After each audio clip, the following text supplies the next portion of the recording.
जरा सोचो, एक दिन तुम उठो और तुम्हारे सर से सींग निकल रहे हो जिससे तुम्हारे अंदर जादुई ताकत आ जाए। कुछ ऐसा ही होता है हमारी आज की कहानी में। कहानी की शुरुआत में हम इगी और मरीन नाम के जवान लड़का लड़की को देखते हैं जो बचपन से ही एक दूसरे से प्यार करते थे। लेकिन एक रात किसी ने मरीन की बेरहमी से हत्या कर दी और सबको ये लग रहा था कि ये हत्या इगी ने की है। हालांकि इगी को गिरफ्तार नहीं किया गया, मगर शहर के सब लोग उससे नफरत करते थे और हर वक्त 15-20 रिपोर्टर्स उसके घर के बाहर खड़े रहते ताकि इगी उन्हें अपना बयान दे सके। इन्हीं रिपोर्टर्स से बचने के लिए इगी अक्सर अपने माँ बाप के घर जाकर शांति ढूंढता। उसका परिवार उसे जेल से बाहर रखने की हर मुमकिन कोशिश कर रहा था, लेकिन सच तो ये था कि उन्हें भी यही लगता था कि इगी ही मरीन का असली कातिल है। खैर, इगी के बड़े भाई टेरी ने उसे विश्वास दिलाया कि वो हर कदम पर उसके साथ खड़ा है। इसके बाद इगी अपने बेस्ट फ्रेंड ली से मिला। ली ही इकलौता ऐसा इंसान था जिसे पूरा विश्वास था कि इगी बेगुनाह है। ली एक वकील था और उसने ही इगी को अब तक जेल से बचा कर रखा था। लेकिन कुछ देर बाद इगी को खबर मिली कि जिस फोरेंसिक लैब में मरीन की लाश रखी गई थी उसमें आग लग गई है और सारे सबूत जलकर खाक हो गए थे। अब उनके लिए इगी को बेगुनाह साबित करना और भी मुश्किल हो गया था। और तो और अब पुलिस को एक गुमनाम इंसान की गवाही मिल गई थी। उसने कत्ल की रात इगी को मरीन को घसीट कर अपनी गाड़ी में ले जाते देखा था। ये खबर सुनकर तो इगी और भी परेशान हो गया, जिसके बाद वो एक पब में पहुंचा जहां उसकी एक दोस्त काम करती थी। ग्लेना बहुत समय से इगी को चाहती थी, मगर इगी को मरीन के सिवाय खुद दिखाई कहाँ देती थी। खैर, अब मरीन की मौत के बाद ग्लेना ने उसके करीब आने की कोशिश की, मगर इगी को अब भी उसमें कोई दिलचस्पी नहीं थी। फिर उस शाम मरीन के पिता और उसके दोस्त उस जगह पहुंचे जहां उसकी मौत हुई थी और उसे फूलों और मोमबत्तियों से श्रद्धांजलि दी। उस समय इगी वहां एक ट्री हाउस में छुपकर विस्की पी रहा था। वो जानता था कि वो बाकियों के साथ मरीन को श्रद्धांजलि नहीं दे सकता, क्योंकि मरीन के पिता डेल भी उसे अपनी बेटी की मौत का जिम्मेदार समझते थे। खैर, सबके जाने के बाद इगी गुस्से में वहां रखी हुई मूर्तियां तोड़ने लगा। तभी ग्लेना ने वहां आकर उसे रोका। इगी ने इमोशनल होकर कहा कि मरीन हर संडे चर्च जाती थी, अपने गले में क्रॉस भी पहनती थी वो, पर फिर भी वो इस तरह बेरहमी से मारी गई और भगवान ने उसे बचाने के लिए कुछ नहीं किया। ये सब सोचकर इगी को हमेशा भगवान पर गुस्सा आता था। वो बहुत दुखी था तो ग्लेना ने उसे गले लगाकर शांत किया और फिर उन दोनों ने एक साथ रात बिताई। अगली सुबह जब इगी की आंख खुली तो उसने शीशे में देखा कि उसके माथे पर सींग निकलने शुरू हो गए थे। उसने ग्लेना से पूछा कि तुम्हें सींग दिखाई दे रहे हैं मेरे सर पे? मगर अचानक ग्लेना उसे अपने सारे राज बताने लगी और फिर जानवरों की तरह डोनट से भरा हुआ डिब्बा खा गई। अब इगी को एहसास हो गया कि भाई ये कोई सपना नहीं है, तो वो अपना इलाज करवाने के लिए डॉक्टर के पास पहुंचा। उसने रिसेप्शन पर अपना फॉर्म भरा, पर तभी एक बच्ची हल्ला मचाकर अपने खिलौने इधर उधर फेंकने लगी। उसकी माँ उसे शांत नहीं कर पा रही थी, तो उसने अचानक इगी से कहा कि मेरा मन तो ऐसा कर रहा है कि इसे यहीं छोड़ के चली जाऊं। इगी को समझ नहीं आया कि अगर इसका मन कर भी रहा है तो मुझे क्यों बता रही है। वो घबरा कर रिसेप्शन पर आ गया, जहाँ रिसेप्शनिस्ट ने उस औरत को अपनी बेटी को बाहर ले जाने को कहा,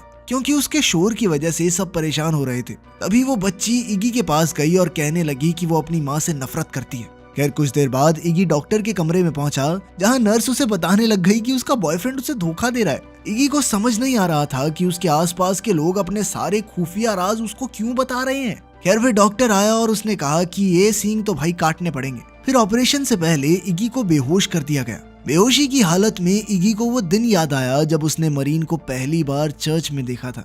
उस दिन जाने से पहले इगी को मरीन जहां बैठी थी वहां उसका नेकलेस मिला, जो वो वहीं पर भूल गई थी। नेकलेस लौटाने के बहाने उन दोनों की बातचीत हो गई और वो अच्छे दोस्त बन गए। और फिर इगी मरीन को जंगल के बीचों बीच बना एक ट्री हाउस दिखाने लाया। उस दिन के बाद से ये जगह उन दोनों के लिए खास बन गई। जब इगी की आंख खुली तो उसने देखा कि ब्लेड उसके सर में फंसा पड़ा था और डॉक्टर और नर्स अपनी रंगरलियां मना रहे थे, जिनको देख के वो घबराकर तुरंत वहां से निकल गया। वो सीधा चर्च पहुंचा और फादर मोल्ड से मदद मांगने लगा, पर फादर उसे देखकर काफी ज्यादा घबरा गया। फादर कहने लगा कि भगवान तुझे तेरे पापों की सजा दे रहा है और इससे बचने का अब कोई रास्ता नहीं है। अब इगी को कुछ समझ नहीं आ रहा था, इसीलिए वो ली के पास गया, पर तब पता चला कि ली को उसके सींग दिखाई नहीं दे रहे थे। तब उसे एहसास हुआ कि अच्छे लोगों को ये सींग नहीं दिखते। खैर, फिर वो अपने माँ बाप के घर पहुंचा और अपनी माँ से मिला। अब उसकी माँ ने भी उसे बाकी लोगों की तरह अपने खुफिया राज बताने शुरू कर दिए। उसने कहा कि वो इगी की परेशानियां सुन सुनकर थक चुकी है और सच बताऊं तो मैं तुम्हें देखना तक नहीं चाहती। जब इगी को पता चला कि उसकी माँ को उससे इतनी दिक्कत है तो वो बाहर जाने लगा, पर तभी सामने से उसके पिता आ गए। उसके पिता ने कहा कि वो इगी से नफरत करते हैं, क्योंकि उसने जो मरीन के साथ किया वो किसी पाप से कम नहीं है। खैर इगी जैसा भी हो उनका बेटा है, इसलिए उसे जेल से बचाने के चक्कर में उसके पिता ने ही फॉरेंसिक लैब को आग लगाई थी।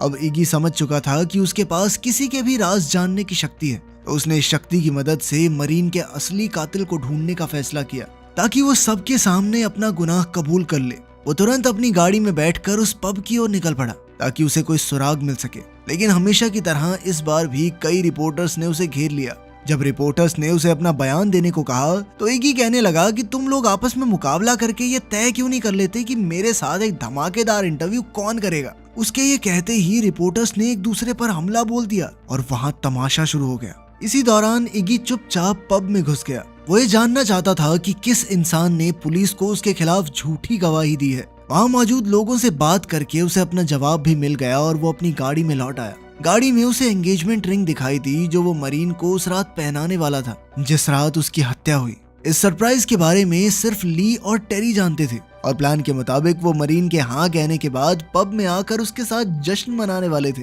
मगर उस रात जब इगी मरीन से मिला तो मरीन ने कहा कि वो लॉस एंजलिस जा रही है और अब वो इगी के साथ नहीं रह सकती।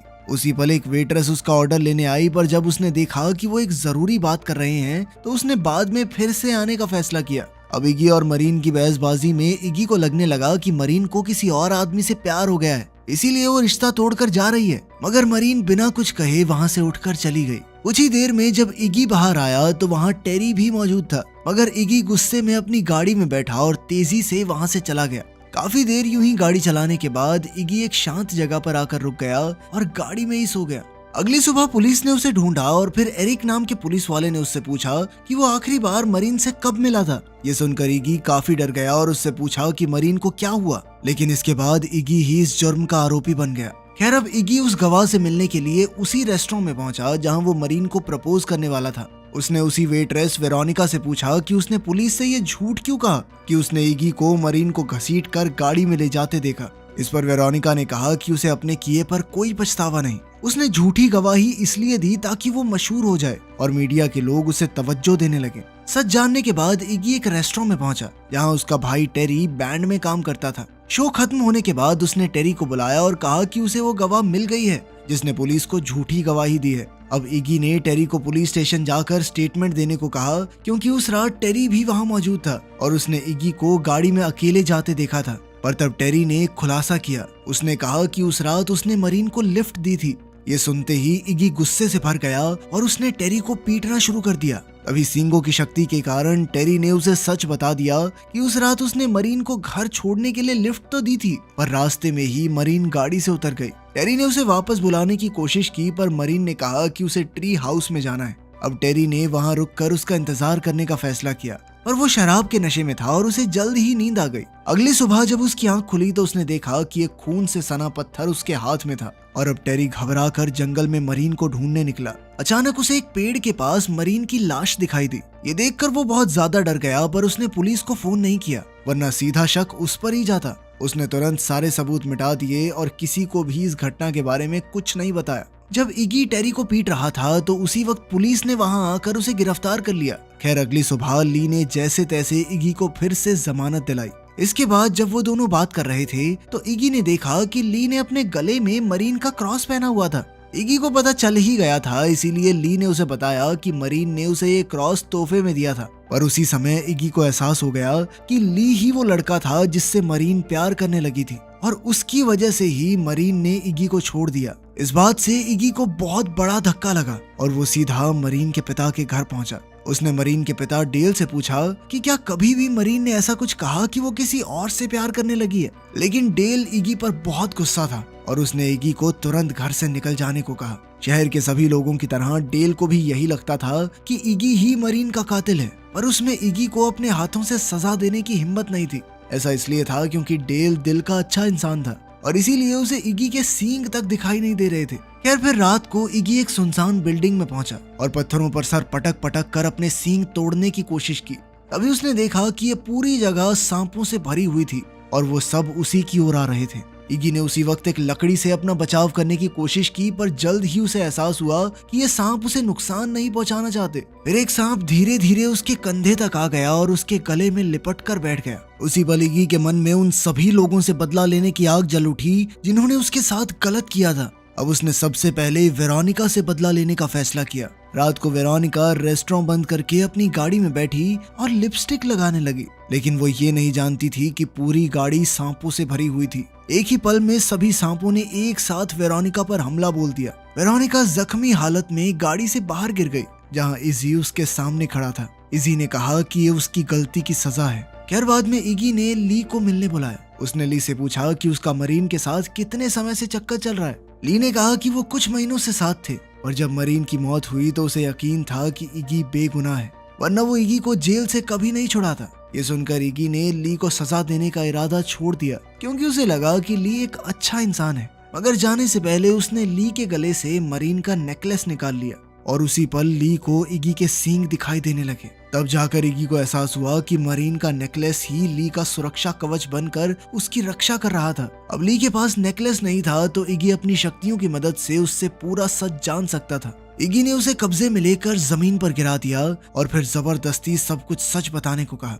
आखिरकार ये खुलासा होता है कि ली ही मरीन का असली कातिल था। सच तो ये था कि ली हमेशा से मरीन को चाहता था। बचपन में उसने इगी को डूबने से बचाया, पर अब उसे इस बात का बहुत पछतावा था। अगर उस दिन इगी डूबकर मर जाता तो मरीन ली की हो जाती। ये सुनते ही इगी ली का गला दबाने लगा और उसकी यादों में पहुंच गया। उसने देखा कि उस रात इगी से मिलने के कुछ घंटे पहले मरीन ने ली को मिलने के लिए बुलाया था। मरीन ने कहा कि उसे अपने बारे में एक ऐसा सच पता चला है जिस वजह से अब वो इगी के साथ नहीं रह सकती।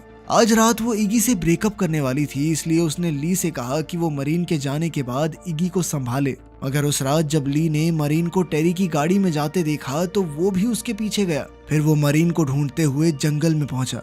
जब उसे मरीन मिली तो उसने मरीन को अपने साथ घर चलने को कहा, मगर मरीन ने कहा कि इस वक्त वो बिल्कुल अकेला रहना चाहती है। वो इगी से ब्रेकअप के बाद फूट फूट कर रो रही थी तो ली ने अचानक आगे बढ़कर उसे चूम लिया और कहने लगा कि तुम्हें अपने आप को अकेला समझने की जरूरत नहीं है। असल में ली को लगा कि मरीन ने इगी को इसलिए छोड़ा है क्योंकि वो ली से प्यार करती है, पर मरीन ने उसी पल उसे दूर हटाते हुए कहा कि वो मरते दम तक सिर्फ इगी से ही प्यार करेगी और उसने ली के बारे में तो कभी इस तरह सोचा भी नहीं। इधर असलियत में ली ने अचानक खड़े होकर इगी पर हमला कर दिया। ली ने बताया कि जैसे ही उसे पता चला कि मरीन उससे प्यार नहीं करती और उसका इतने साल का इंतजार बर्बाद हो गया है तो वो गुस्से से आग बबूला हो गया। उसने तुरंत पास पड़ा एक हथियार उठाया और जोर से मरीन के सर पर दे मारा। इसके बाद उसने मरीन का नेकलेस चुराया और खून से सना पत्थर टेरी की गाड़ी में रख दिया ताकि मरीन की मौत का शक टेरी के ऊपर चला जाए। अब ली ने इगी पर कई बार जोरदार वार किए जिससे इगी बेहोश हो गया। फिर ली उसे घसीटकर उसकी गाड़ी में ले गया।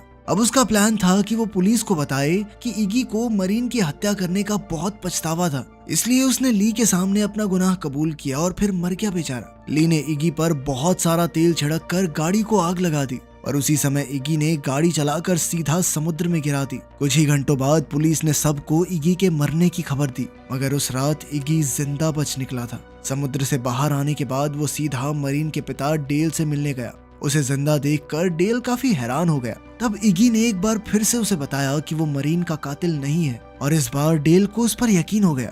फिर उसने इगी को अपने घर में बुलाया और उसे एक चाबी दी जो मरीन उसके लिए छोड़ कर गई थी। तब इगी ने उसका शुक्रिया अदा करने के लिए उसे मरीन का नेकलेस लौटा दिया। डेल ने बताया कि ये नेकलेस असल में मरीन की माँ का है और डेल जानता था कि ये नेकलेस इगी के पास ही रहे तो मरीन को अच्छा लगेगा। जैसे ही इगी ने वो नेकलेस पहना उसी पल उसके सींग गायब हो गए और वो वापस एक आम इंसान के रूप में आ गया। इसके बाद वो सीधा ट्री हाउस में पहुंचा और चाबी की मदद से एक खुफिया बक्सा खोला जिसके बारे में सिर्फ वो और मरीन ही जानते थे।